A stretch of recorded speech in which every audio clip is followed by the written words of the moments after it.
জয় জগন্নাথ বন্ধুরা, the destiny ফ্যামিলিতে তোমাদেরকে আরও একবার স্বাগত। এই ভিডিওটা শুধুমাত্র তাদের জন্য যারা পুরী জগন্নাথ মন্দিরে এই বছর রথ দেখতে আসবে।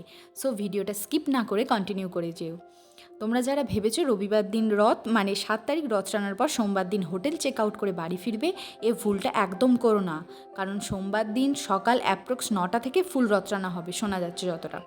আর পঞ্জিকা অনুসারে রথযাত্রার দিন মানে শুরু হচ্ছে এই বছর চন্দ্রদর্শন, রবি পুষ্য যোগ ও সর্বার্থ সিদ্ধি যোগ, মানে এই বিশেষ 3টি যোগ একই দিনে, অর্থাৎ নেত্র উৎসব, নবযৌবন উৎসব ও রথযাত্রা একই দিনের যোগ।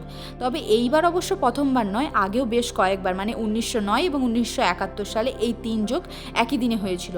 আবার এই 53 বছর পর এই মহাযোগ ঘটতে চলেছে, বদলাতে চলেছে, শোনা যাচ্ছে যতদূর বদলাতে চলেছে জগন্নাথ দেবের রথযাত্রা আয়োজনের রীতি রেওয়াজের বেশ কিছু নিয়ম। আর এই রথযাত্রার দিন পুরীতে দূর দূরান্ত থেকে কিন্তু অসংখ্য মানুষ ছুটে আসে।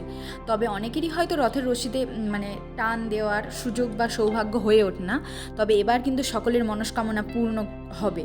একদিন নয়, প্রায় 2 দিন ধরে রথযাত্রা পালিত হবে জগন্নাথ ধামে, আর 2 দিনই রথ টানার সুযোগ মিলবে ভক্তদের। সো বন্ধুরা, তোমরা কিন্তু একদম সোমবার দিন চেক আউট করে বাড়ি ফিরে আসবে না।